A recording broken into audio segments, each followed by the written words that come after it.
Personel militer kelompok Barat mencegah upaya melakukan rotasi di salah satu benteng pertahanan Angkatan Bersenjata Ukraina.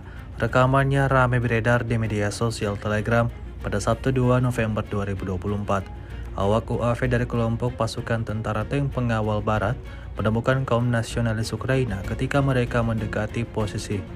Operator UAV menjatuhkan amunisi dari drone yang secara akurat mencapai sasaran, seperti yang terlihat dalam rekaman.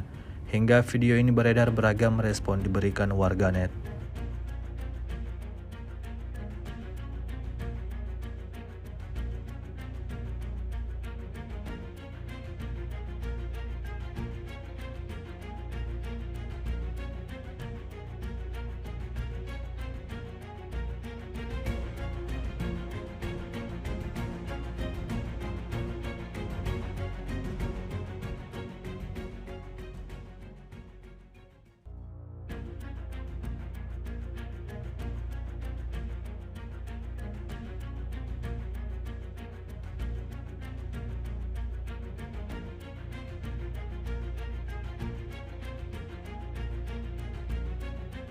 Download Tribun X sekarang, menghadirkan lokal menjadi Indonesia.